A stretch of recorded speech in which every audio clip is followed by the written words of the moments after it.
A liberdade de ser autônoma, ela vem com um custo. Você, autônoma, empreendedora, PJ, você consegue aproveitar a sua flexibilidade ou ela te deixa muito mais sobrecarregada? Olá, este é o Em Busca da Rotina Perfeita, experiências reais de uma pesquisadora em comportamento humano. O meu nome é Julia Tessitore, @JuTessitore. E esse podcast surgiu para dar vazão para conversas que não cabem em 15 segundos de um story. Toda segunda-feira a gente conversa sobre um tema que eu tenho pesquisado para entender um pouco mais sobre a minha rotina e quem sabe talvez te ajude a entender um pouco mais sobre a sua rotina também. Eu começo o episódio falando que a gente divide essa conversa em blocos, mas não sei se vocês perceberam que cada dia que passa estou ficando menos apegada a blocos e sessões e segmentos, coisa que não é muito fácil para uma pessoa controladora como eu. Mas, de acordo com o meu roteiro, a gente divide essa conversa em 4 blocos. Começamos com uma reflexão, um papo, uma conversa entre amigas que pensam sobre algum tema. Depois eu te apresento artigos, pesquisas, livros que nos ajudam a pensar e entender mais sobre esse tema. Compartilho com vocês uma história pessoal minha, que exemplifica um pouco o momento que a gente está vivendo. E eu termino tirando vocês desse buraco, dando dicas práticas, exercícios para a gente testar nesta semana, com a esperança de que isso te ajude a sair desse fundo do poço. Os exercícios têm se mantido, a conversa tem se mantido, o embasamento teórico e científico tem se mantido, mas as coisas às vezes não funcionam tão em blocos assim. E tá tudo bem. Antes de começar, chegamos naquele momento do ano em que eu finalmente posso usar uma mantinha para poder gravar. Quando eu organizei esse cenário, coloquei tudo no lugar, o meu sonho, como eu visualizava isso aqui acontecendo, era de que eu estaria aqui nessa câmera com a minha mantinha, conversando com vocês. E talvez com um chazinho. Ainda não estamos no momento do chá, porque hoje deu uma esfriada, mas não tanto assim. Mas a gente já tá com a mantinha, porque hoje de manhã eu venho aqui pro estúdio, saio de casa às 6h30, 6h15, 6h30, e chegando aqui tava marcando 21 graus. No meu termômetro, eu sei que abaixo de 16 é o momento de quase que acender a lareira, porque eu sou friorenta. Mas 21 super dá pra ficar de mantinho. Então, pra quem está me vendo no YouTube ou no Spotify, hoje o nosso cenário está muito mais confortável. E pra quem está me ouvindo, saiba que eu tô mais feliz hoje só por estar um pouquinho mais frio. E no episódio de hoje falaremos sobre a minha rotina como autônoma. Pra quem não sabe, na verdade ninguém sabe, só meu pai e minha mãe. E, enfim, o Arthur. Eu nunca tive minha carteira de trabalho assinada. Eu nunca fui CLT. Eu já fui estagiária mais de uma vez, nas 2 graduações que eu fiz. Passei por um processo de estágio. Já trabalhei como PJ em empresa, mas eu nunca fui uma profissional com regime CLT. O que me leva para o outro lado dessa carreira profissional, que é um lado de autônoma, PJ, fazendo o meu próprio negócio, sendo dona da minha própria empresa. Insira aqui o meme CEO de MEI. E eu não posso fingir que eu não gosto disso. Eu sou apaixonada por poder ter essa minha flexibilidade. Mas ela vem com um custo muito alto, que é a dificuldade de conseguir estabelecer limites claros. E nesse episódio de hoje, eu vou compartilhar com vocês como que eu cheguei na minha rotina de hoje, como autônoma, como empreendedora. E isso vai poder te ajudar, obviamente, se você está nesse momento que eu estou, se você é PJ, se você presta serviço, se você é psicóloga, se você é arquiteta, enfim. Mas também pode te ajudar caso você esteja num regime de trabalho CLT, porque o fluxo das suas demandas do trabalho podem se beneficiar de uma organização, de uma rotina muito bem estabelecida. E eu comecei a me propor a realmente pensar nessa minha rotina de trabalho estruturada, quando eu identifiquei o seguinte cenário. Sabe quando você... E eu já falei isso aqui em algum episódio. Acho que foi a rotina que salvou a minha vida, ou o método que salvou a minha rotina. Alguma coisa assim. Vou deixar esse episódio linkado aqui embaixo. Toda vez que a gente se encontra em uma situação de muita liberdade, então tenta imaginar aquele momento em que você, sei lá, sai do colégio e vai para a faculdade. Nossa, agora eu faço a minha grade. Enfim, eu sei que em muitas situações isso não acontece, mas você tem uma maior liberdade. Ou então quando você deixa de ser estagiária e vai para um nível mais de gerência, ou deixa de ser analista e vai para um nível mais de gerência, que você ganha muito mais autonomia, muito mais liberdade. Ou então, quando você sai da faculdade e vai para o mestrado. Então, você sai daquelas matérias, né, certinhas e aquele fluxo que é dado para você é meio que jogada num processo de mestrado que, obviamente, que tem as matérias, mas tem uma carga de pesquisa autônoma muito grande, né? Então, você tem lá o seu tempo para você administrar da forma como você bem entender. Enfim, em situações fora, né, da área de estudos ou trabalho, quando a gente sai de casa, da casa dos nossos pais ou de algum parente nosso para morar sozinho, a gente ganha muito mais liberdade, mais autonomia, mas tudo isso vai vindo com um custo, que não faz com que não vale a pena a decisão ser tomada, mas que se a gente só fica colhendo as vantagens dessa liberdade, o preço ele costuma vir. E às vezes ele vem um pouco alto, mais alto do que a gente esperava. E o que eu consegui percebendo ao longo dos anos? Que toda vez que tem uma pessoa acima da gente no trabalho, então, por exemplo, enquanto eu era estagiária, eu já tive 2 chefes diretas. É quase como se fosse... Eu não quero que pareça que eu tô colocando uma situação familiar. Vocês vão entender. Mas é quase como se tivesse alguém que oferece, que entrega pra gente quais são as nossas prioridades, o que a gente tem que focar. Você tem que fazer isso e depois aquilo. Entrega pra gente a estrutura que a gente deve seguir. E a mesma coisa quando a gente mora com os nossos pais e depois sai de casa. Provavelmente seus pais, ou enfim, quem esteve e exerceu esse papel de responsável, dizia pra você, olha, você tem que estudar. Agora acabou o momento de ficar na rua com seus amigos porque você tem que dormir nesse horário. Eu, por exemplo, minha mãe sabe disso, que à noite era um terror em casa, porque eu era fissurada em novela, desde pequena, assim, eu adorava assistir novela. Só que eu dormia cedo, porque eu acordava 5:30 da manhã para ir para escola. E para acordar 5:30 para uma criança, né, enfim, pré-adolescente, eu tinha que dormir, sei lá, às 8:30, no máximo 9 horas, acho que era alguma coisa assim. E era uma briga em casa, porque eu queria continuar assistindo, e minha mãe não deixava, e falava assim, Júlia, o próximo intervalo você vai pra cama, você vai subir. E eu ficava muito revoltada, porque eu queria poder fazer os meus próprios horários e decidir por mim mesma quando que eu tenho que dormir e quando que eu não tenho que dormir. Mas, tendo alguém que toma essas decisões por mim, por mais que eu perca a minha liberdade, eu também não tenho que ficar fazendo essa autogestão, esse autogerenciamento. E eu tô falando isso pra gente retomar pro contexto do trabalho, que enquanto eu trabalhava, enfim, vou falar do exemplo de quando eu trabalhava num banco. E eu tinha não só a gerente, gestora, enfim, da área, como também as analistas que entregavam as demandas para mim enquanto estagiária. E eu recebia o que eu tinha que fazer. Eu não tinha que fazer um autogerenciamento. O máximo que eu tinha que fazer é pensar assim, tá, eu recebi essas 2 demandas, o que eu faço primeiro? Era assim, o máximo do máximo era isso. Só que, numa situação, né, corta para a Júlia, do momento em que ela está no mestrado, mas também no momento em que ela está abrindo a própria empresa e percebendo que aquilo realmente virou um negócio, no caso, a minha criação de conteúdo, esse autogerenciamento, ele é essencial.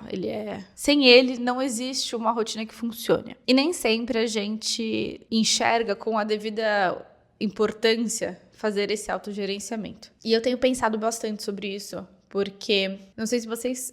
Não, vocês sabem, porque eu começo todo episódio falando que eu sou pesquisadora em comportamento humano. E a minha pesquisa atual é justamente sobre rotina de trabalho para mulheres.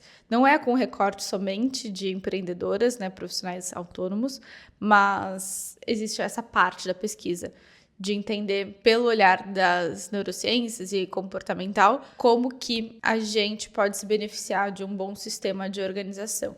Então eu tenho pesquisado sobre isso para compreender a minha própria rotina. Eu tinha um professor que falava que a gente ensina aquilo que a gente quer aprender. E é basicamente por isso que estamos aqui hoje nesse podcast, porque eu estou aqui ensinando para vocês. No episódio passado, episódio retrasado, falamos do episódio sobre controle inibitório e disciplina.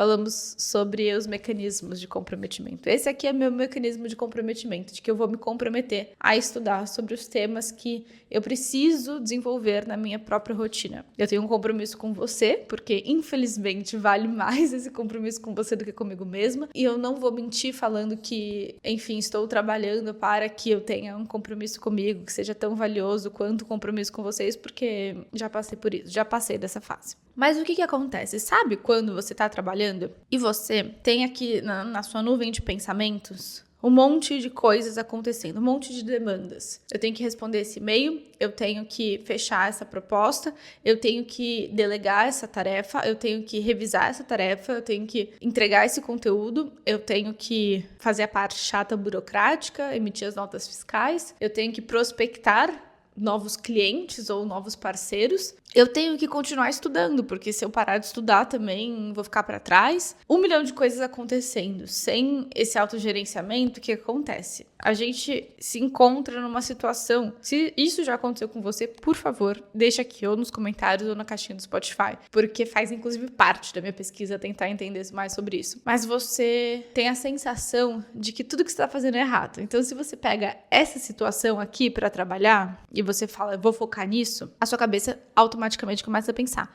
mas será que não era melhor você focar naquilo? Porque aquilo parece mais importante agora. E aí você, tá bom, vai. E aí você desiste do que você estava fazendo e puxa essa outra tarefa. E aí você começa a trabalhar nessa tarefa. Só que aí você não consegue parar de ficar pensando, nossa, tem aquele e-mail para responder e que, por mais que naquele momento que eu fui decidir quais tarefas fazer, não era a coisa mais importante, talvez eu esteja demorando demais para responder. E talvez se eu demorar demais, eu vou perder esse cliente, eu vou perder esse parceiro. Não, deixa eu parar isso aqui rapidinho e pegar esse e-mail para responder. E nesse processo de ficar trocando de ideia e sem a certeza de fazer o que precisa ser feito porque você sabe que é a melhor decisão, você não consegue ter um dia produtivo. Você tem um dia cansativo, você trabalha muito, você gasta tempo e energia, mas o resultado final, no final do dia, você não sente que, nossa, fiz aquilo que era muito importante e estou com a sensação de dever cumprido.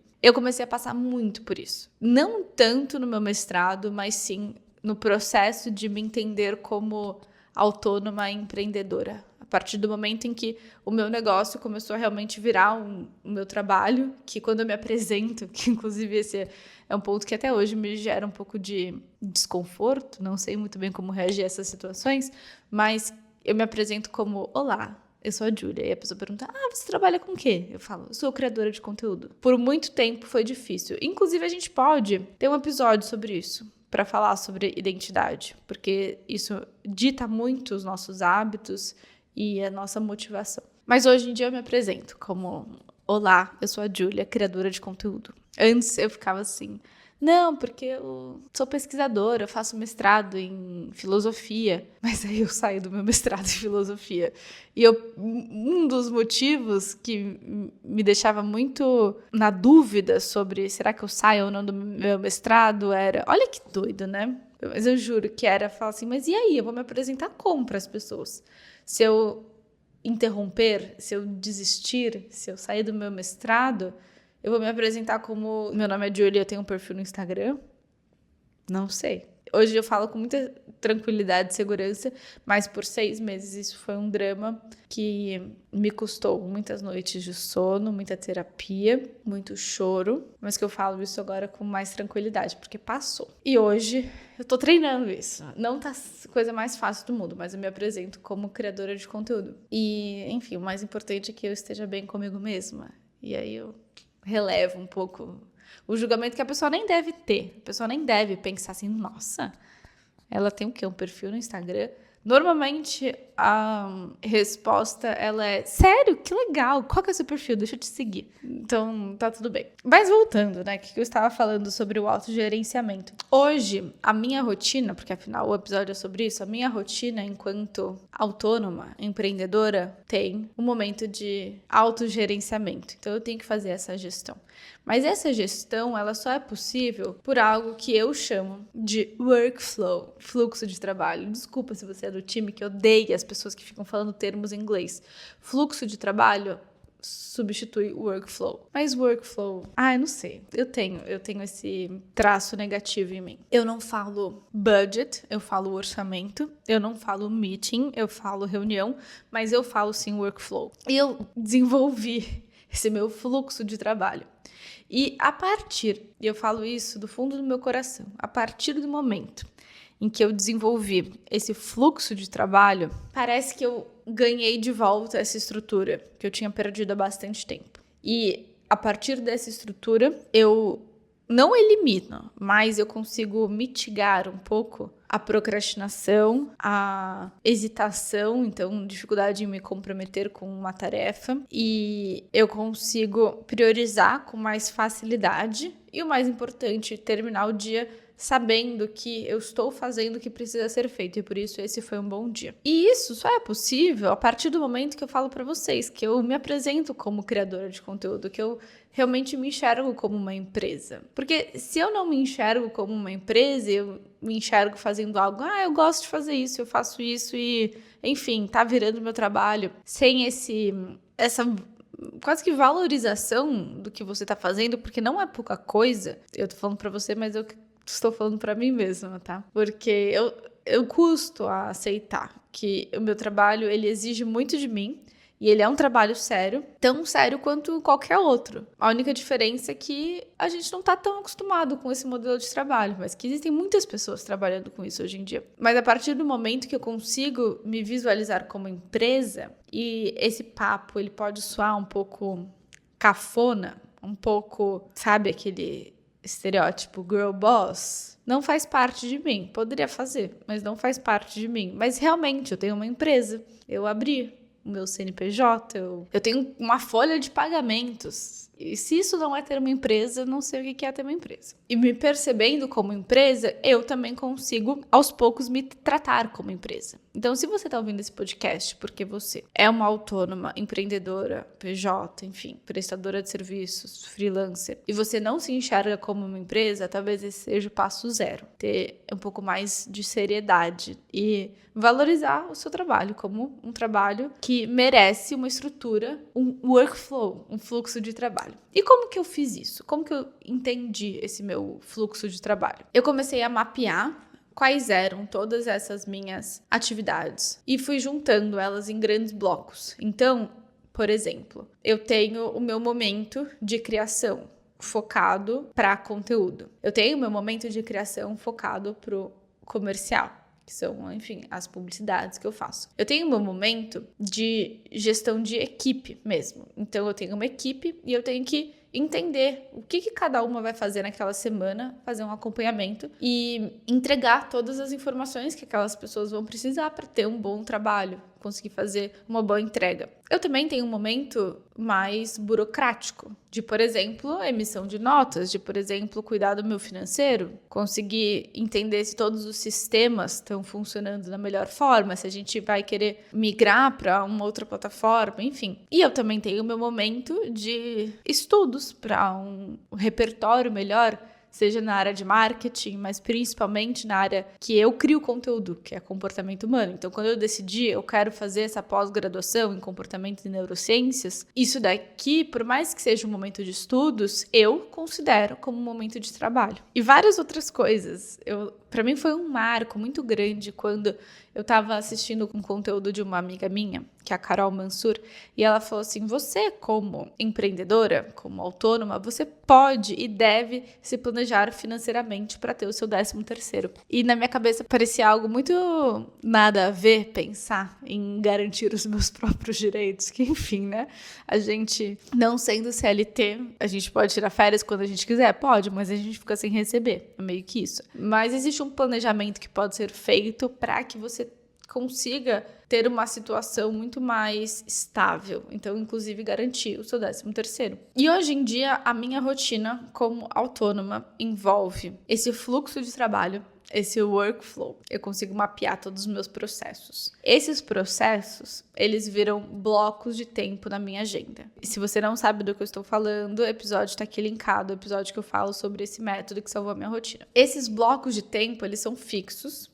E toda semana existe uma revisão do workflow e uma revisão daquela semana. E aí, este momento eu começo a olhar um pouco mais com esse olhar de gestão. Essa estrutura está criada, eu preciso fazer a gestão dessa estrutura, porque ela não é uma estrutura fixa, ela precisa ser cuidada da melhor forma possível. Então, por exemplo, começo de ano, semestre, mês e semana, e tem um pouco do começo de dia. São 5, talvez, revisões que eu faço e alinhamentos para o ciclo que vai começar. Então, mais ou menos, obviamente, começo de ano a gente faz um alinhamento muito grande, enfim, um planejamento anual, algo bem complexo, mas isso em menor escala acontece no começo da semana e no começo do dia. No começo da semana, eu paro, abro minha agenda e vejo esse workflow desenhado com blocos de tempo. E começo a pensar, esse bloco aqui, então segunda-feira de manhã, é reservado para estudar durante 2 horas temas que eu tenho vontade de falar no meu podcast, ou fazer, enfim, leituras, pesquisas, e decidir qual que vai ser o tema da semana. Na terça-feira tem um outro bloco de pesquisa que, dado o tema que eu escolhi, eu vou me dedicar para estudar ativamente, né? Então, ir pesquisar, buscar artigos.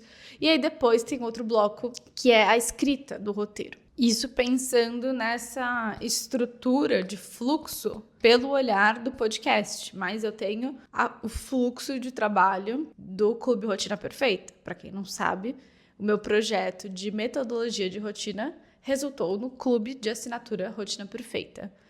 @Clube Rotina Perfeita ou cluberotinaperfeita.com.br. E que, inclusive, aproveitando esse momento do podcast, porque eu acho que é um gancho muito bom, eu preciso compartilhar com vocês que a partir da semana que vem a gente começa um novo ciclo dentro do clube de assinatura, dentro do Clube Rotina Perfeita, que é esse ecossistema, essa plataforma com várias e várias aulas, várias ferramentas, workshops, gravados ao vivo, um monte de coisa que, ao invés de ficar vendendo para vocês vários pequenos produtos, eu falei assim, quer saber? Tudo que eu criar, todos os conteúdos que eu desenvolvi ao longo desses 2, 3 anos, eles entram dentro dessa plataforma, e aí por um preço bem menor do que seria o conteúdo vendido separadamente, vocês têm acesso para assistir no tempo que vocês quiserem, e aí, enfim, existem várias modalidades de assinatura. Voltando, a gente começa no mês que vem o ciclo de carreira.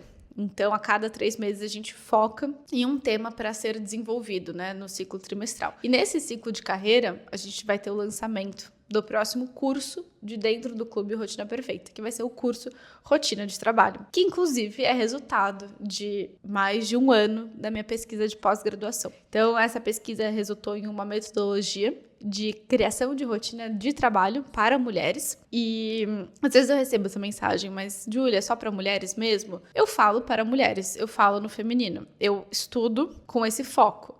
Não quer dizer que você, homem, não se beneficiaria dessa metodologia. Se você não se importa de estar em um ambiente em que alguns temas focados na rotina de uma mulher são tratados, seja muito bem-vindo. E se você quiser entender um pouco mais sobre esse novo curso, eu vou provavelmente nas 2 próximas semanas estar só falando sobre isso, sobre rotina de trabalho lá no meu perfil e também no perfil do clube.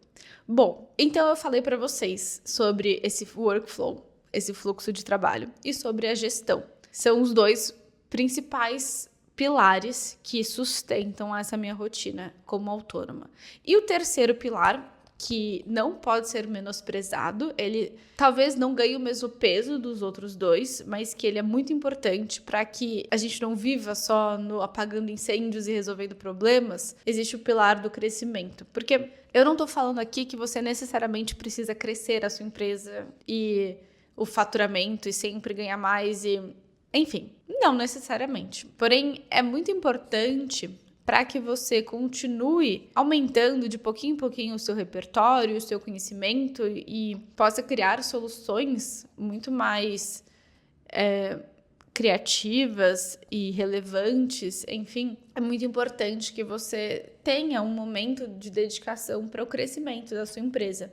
Esse crescimento pode envolver crescimento de networking, então as pessoas com quem você convive, participação de eventos, de congressos. Isso pode envolver o seu momento de estudos, então Por exemplo, quando eu falei para vocês que na minha própria workflow, no meu próprio fluxo de trabalho, existe um momento que esse pilar ele é olhado com carinho, que são os momentos em que eu sento e fecho a minha agenda durante 2 horas para estudar sobre um tema, tanto na área de comportamento, neurociências, como também na área de marketing e criação de comunidades e criação de conteúdo. Tudo isso vem dentro desse pilar de crescimento. Então, hoje, a minha rotina de trabalho foi construída a partir desses 3 pilares e é avaliada e gerida por meio desses ciclos anuais, semestrais, mensais, semanais e diários. E enquanto eu escrevi esse episódio, eu me lembrei bastante de um livro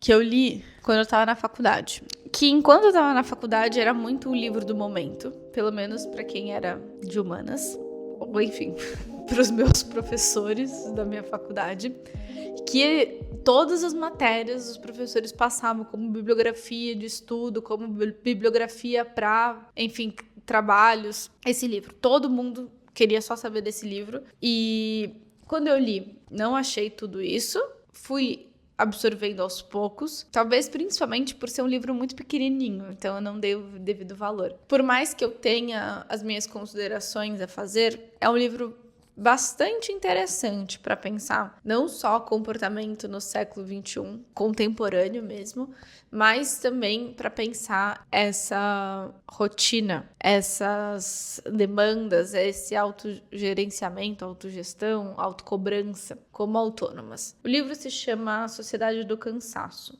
Eu acho que eu nunca recomendei ele aqui, não sei, tô na dúvida agora. Esse livro, escrito pelo filósofo Byung-Chul Han, sul-coreano, se eu não me engano, que leciona na Alemanha, ele desenvolve um conceito filosófico a partir de uma comparação das cobranças e exigências que eram feitas para os indivíduos do século passado em relação às cobranças e exigências feitas pelo indivíduo do nosso século atual, contemporâneo. E o que ele fala e desenvolve, que eu acho que pode ser muito interessante, é que no século passado, as pessoas daquele momento estavam inseridas em um modelo de trabalho, mas não só no âmbito do trabalho, mas assim, como cultura em geral, inseridas em um modelo em que a cobrança era feita de fora para dentro. Então, existia um agente externo que cobrava, que exigia. Esse agente externo poderia ser uma figura de autoridade, então, modelos de ditadura. Esse agente externo poderia ser uma figura familiar patriarcal, por exemplo, então um pai de família. Esse agente externo poderia ser, talvez, chefes, professores, figuras de autoridade. E era exigido dos indivíduos uma eficiência, era exigido dos indivíduos um modelo a ser seguido, enfim, existia essa exigência. Quando a gente começa a passar por algumas revoluções culturais, revoluções que buscavam essa liberdade, tanto de pensamento como também de ações mesmo, a gente começa a transitar para essa segunda estrutura, que é a estrutura em que não existe um agente externo que se cobra, não existe uma figura de autoridade que impõe para você um modelo a ser seguido ou um padrão, um nível de eficiência X. A partir do momento que não existe essa figura externa, autoritária, a gente começa a se cobrar. Então, quase como se esse pequeno ditador, como se esse chefe ou figura patriarcal morasse dentro da gente. A gente exige de nós um nível de perfeição, um nível de eficiência, um nível de entrega X. E isso pode ser muito mais perigoso, e isso pode ser muito mais desgastante. Por incrível que pareça, eu não tô falando aqui, e, enfim, não era a ideia do livro indicar como que a gente vivia melhor num sistema patriarcal com ditaduras e cobranças rígidas de professores, enfim, não é essa a ideia, mas a ideia é entender o quanto que na situação em que a gente se encontra hoje, o nível de autocobrança, ele é muito maior, porque é a gente que está se cobrando, e essa cobrança interna, ela vai sendo elevada a níveis que a cobrança externa nem chegava. E é com isso que ele chega no título, A Sociedade do Cansaço. Porque é quase como se a gente nunca desligasse, quase como se a gente continuasse essa cobrança incessantemente, buscando o melhor desempenho, melhor eficiência. A gente, se vocês quiserem, a gente pode falar um pouco mais sobre esse tema. Então deixa aqui na caixinha se vocês quiserem um episódio focado nesse tema sobre o cansaço, sobre autocobrança, que eu busco esse meu livro. Eu li esse livro já tem uns 5, 6 anos. Então, enfim, só ficou aqui, sabe, o resquício do conhecimento, mas eu retomo ele, tá todo anotado, tem várias anotações super interessantes. A gente pode conversar sobre esse título. E eu retomei essa leitura justamente para a gente conseguir entender o quanto que talvez, por mais que seja muito mais flexível, libertador, a gente ter esse regime de trabalho autônomo como empreendedoras, como, enfim, prestadoras de serviço, se a gente não cria uma estrutura, tem que ser um pouco rígido, porque precisa ser rígido,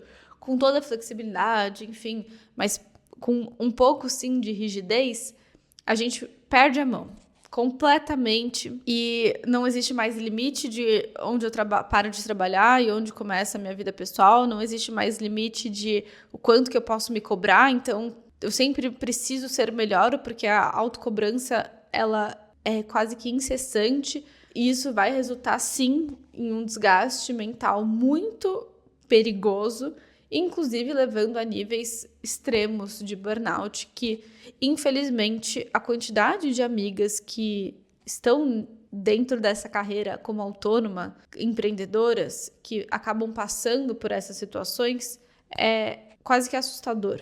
E talvez pensar com um pouco mais de rigidez para essa nossa estrutura de trabalho possa ser uma das soluções. E com isso, vamos finalizando o nosso episódio, porque graças ao bom Jesus, eu não jogo vocês no buraco. Eu tento jogar pelo menos uma cordinha para vocês saírem e, na verdade, nem existe a situação de eu te jogar no buraco, porque eu pulo com você. Porque eu sempre estou no mesmo barco que vocês. Como que a gente vai pensar em escalar? E agora eu tô nesse tema, porque eu voltei pra escalada depois de um mês de férias, agora que eu tô voltando à rotina, e eu tô, não vai dar pra ver, né? Mas eu tô com a mão toda esfolada da escalada. Então, estamos prontos pra sair desse buraco juntos, com as minhas habilidades de escalada. A gente vai sair do buraco fazendo o seguinte. Número 1, vamos mapear todas as suas atividades que você realiza regularmente. As suas tarefas principais, secundárias, administrativas, burocráticas, de gestão, mapeou isso. Exercício número 2. Você vai categorizar, então criar grandes blocos, grandes áreas. Então criar grandes áreas de trabalho. Por exemplo, produção, administração, comunicação, estudos, não sei. Exercício número 3. Analisar a frequência e a importância. Com que frequência essa tarefa precisa ser feita? É semanal? É quinzenal? É mensal? Qual é a importância dela? E aí você vai começando a entender um pouco mais sobre as prioridades do seu trabalho. Exercício número 4. Você vai identificar as dependências, porque não tem como você criar um fluxo de trabalho se você não identifica as dependências. Eu não posso, por exemplo, escrever o roteiro do meu podcast se eu não fiz o estudo daquele tema. E pode parecer óbvio, mas se você não começa a anotar e desenhar esse fluxo com dependências, talvez vire um pouco uma bagunça. E a partir disso, exercício número 5, você vai estabelecer um ciclo, uma rotina de trabalho. E é óbvio que eu trouxe para vocês aqui o esqueleto do que é o curso Rotina de Trabalho. Então, se você quiser colocar isso na prática junto comigo e se você quiser desenhar esse fluxo de trabalho, essa rotina de trabalho, com todas as ferramentas necessárias e conseguir não só desenhar, mas aplicar na sua própria rotina e vivenciar isso de forma constante, eu te convido a se juntar ao Clube Rotina Perfeita. E para terminar, exercício número 6, você vai criar momentos de revisão regular. Então, quais vão ser os parâmetros? E quem é da tecnologia deve já ter ouvido falar dos KPIs, os indicadores, enfim, a gente precisa estabelecer formas de medir para fazer ajustes. Então, você vai pensar como que você vai finalizar esse ciclo, avaliar para melhorar no próximo ciclo. E não falo melhorar de entregar cada vez mais, de ser mais produtivo, mas às vezes de ser um pouco mais direcionada, talvez de priorizar um pouco melhor, talvez de simplificar processos, não sei.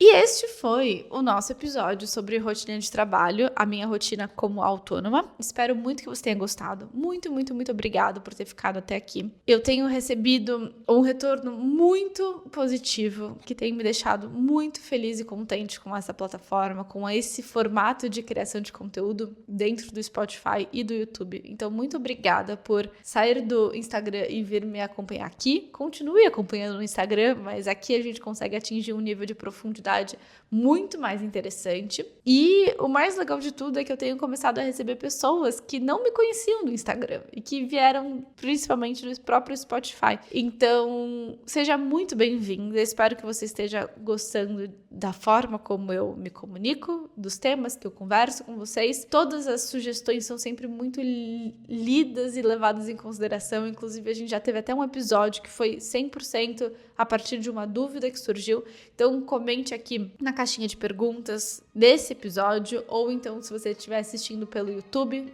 se eu estiver aí talvez na sua casa conversando com você enquanto você tá lavando louça, além obviamente de se inscrever e deixar o seu like, porque eu já descobri que isso faz diferença sim. Deixa aqui nos comentários o que você achou desse episódio e a sua sugestão para os próximos temas. A gente se vê na próxima segunda. Boa semana para vocês e até a próxima.